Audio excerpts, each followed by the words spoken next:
So we're going to start something new today. We're going to start a read aloud, which is where I read a book to you and you respond to that book on your book log. So here I have the book Frindle by Andrew Clements, and I'm going to read chapter 1 to you today. And as I read, you're going to fill in one section on your book log. So one of the choices that you could fill in is words that you didn't know. If you heard a word and you weren't sure what that word was, you could write the word down. You would write the sentence that you heard it in the book. You might have to rewind and play and rewind and play over and over again so you hear that sentence and you can write it down. And then you write the definition of that word in your own words. So if you didn't know it, you would look it up and then write it in your own words. Another option for you is to think about something that you liked reading in your book or that you liked hearing about in the book today. And you could either draw a picture or you could do a graphic organizer to show that part that you liked. Remember, these are just choices that you have. You don't have to do all of them. You're only going to do one today. Another choice is to write a summary of what you read. You should know how to summarize from last week. You could write the summary of everything that was read in chapter 1. Chapter 1's kind of short though, so maybe you want to save that for a different day. Or you could make connections. So you see here that you have T to S. So T to S would be text to self.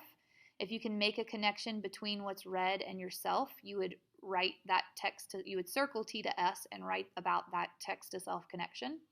You have T to T, which is text to text. So if you can connect this book, that's upside down. If you connect this book with another book that you've read previously, or maybe a book that you're reading right now, you would circle T to T for text to text, and you would write and tell me about that connection. And finally, you have T to W, which is text to world. So if you can connect something in this book to something that happens in the world, then you would circle T to W and write that there. And you would have to come up with 2 connections that you made. So I'm only reading chapter 1 today. You're only going to fill in one of these sections, not all 4 of them, only one section. All right, so I'm going to go ahead and start reading Frindle by Andrew Clements, and chapter 1 is called Nick. If you ask the kids and the teachers at Lincoln Elementary School to make 3 lists, all the really bad kids, all the really smart kids, and all the really good kids, Nick Allen would not be on any of them. Nick deserved a list all his own, and everyone knew it. Was Nick a troublemaker? Hard to say. One thing's for sure. Nick Allen had plenty of ideas, and he knew what to do with them. One time in 3rd grade, Nick decided to turn Miss Deaver's room into a tropical island. What kid in New Hampshire isn't ready for a little summer in February? So he got everyone to make small palm trees out of green and brown construction paper and tape them onto the corners of each desk. Miss Deaver had only been a teacher for about 6 months, and she was delighted. That's so cute. The next day, all the girls wore paper flowers in their hair and all the boys wore sunglasses and beach hats. Miss Deaver clapped her hands and said, "It's so colorful." The day after that, Nick turned the classroom thermostat up to about 90 degrees with a little screwdriver he had brought from home. All the kids changed into shorts and t-shirts with no shoes, and when Miss Deaver left the room for a minute, Nick spread about 10 cups of fine white sand all over the classroom floor. Miss Deaver was surprised again at just how creative her students could be. But the sand got tracked out into the hallway where Manny, the custodian, did not think it was creative at all. And he stomped right down to the office. The principal followed the trail of sand, and when she arrived, Miss Deaver was teaching the hula to some kids near the front of the room. And a tall, thin, shirtless boy with chestnut hair was spiking a Nerf volleyball over a net made from 6 t-shirts tied together.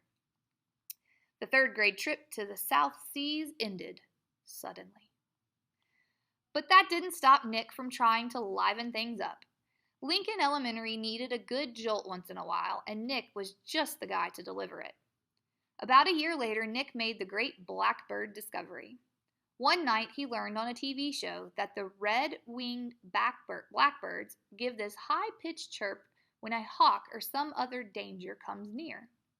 Because of the way sounds travel, the hunter birds can't tell where the high-pitched chirp is coming from. The next day during silent reading, Nick glanced at his teacher, and he noticed Miss Avery's nose was curved, kind of like the beak of a hawk. So Nick let out a high, squeaky blackbird beep. Miss Avery jerked her head up from her book and looked around. She couldn't tell who did it, so she just said, "Shh," to the whole class. A minute later, Nick did it again, louder. Beep. This time there was a little giggling from the class, but Miss Avery pretended not to hear the sound. And about 15 seconds later, she slowly stood up and walked to the back of the classroom. So maybe you can make a connection to that. Has anything like that ever happened to you where everybody's working quietly in class and then somebody's making a noise distracting? Okay, if you can make that connection, maybe you want to write it down. Maybe not. Maybe you want to save connection for later in the week. Without taking his eyes off his book and without moving at all, Nick put his heart and soul into the highest and most annoying chirp of all. Peep! Miss Avery pounced. "Janet Fisk, you stop that this minute." Janet, who was sitting 4 rows away from Nick, promptly turned white, then bright crimson. Crimson. Do you know what the word crimson means? Maybe that's a word you want to put on your book log for a word you didn't know. But it wasn't me, honest. There was a catch in Janet's voice, as if she might cry. But Miss Avery knew she had made a mistake, and she apologized to Janet. "But someone is asking for big trouble," said Miss Avery, looking more like a hawk every second. Nick kept reading, and he didn't make a peep. So maybe you can make a connection to that part. Have you ever been blamed for something that you didn't do? Maybe it was in school, maybe it wasn't in school. Maybe it was at home with a brother or sister. At lunchtime, Nick talked to Janet. He felt bad that Miss Avery had pounced on her. Janet lived in Nick's neighborhood, and sometimes they played together. She was good at baseball, and she was better at soccer than most of the kids in the whole school, boys or girls. Nick said, "Hey, Janet, I'm sorry you got yelled at during reading. It was my fault. I was the one who made that sound." "You did?" said Janet. "But how come Miss Avery thought it was me?" So Nick told her about the blackbirds, and Janet thought it was pretty interesting. Then she tried to make a peep or two, and Janet's chirps were even higher and squeakier than Nick's. She promised to keep everything a secret. For the rest of Nick's 4th grade year, at least once a week, Miss Avery heard a loud peep from somewhere in her classroom. Sometimes it was a high-pitched chirp, and sometimes it was a very high-pitched chirp. So we can make an inference right there. We don't know who's making these chirps. It just says that Miss Avery hears a peep sometimes, a high-pitched chirp sometimes, and a very high-pitched chirp sometimes.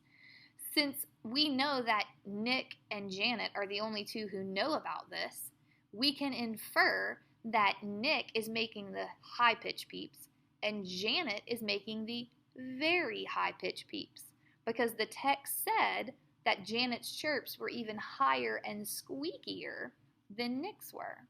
So the author didn't tell us who was making those, but we are inferring that they're keeping this going throughout their whole 4th grade year. Miss Avery never figured out who was making that sound, and gradually she trained herself to ignore it, but she still looked like a hawk. To Nick, the whole thing was just one long and successful science experiment, and Janet Fisk enjoyed it too. So that is the end of chapter 1. You're going to find one section on your book log, not all 4. Just one section on your book log that you want to fill out for today's chapter 1. You'll write the title of the book, the author, and when it says pages read, you can just write chapter 1 and then write today's date as well.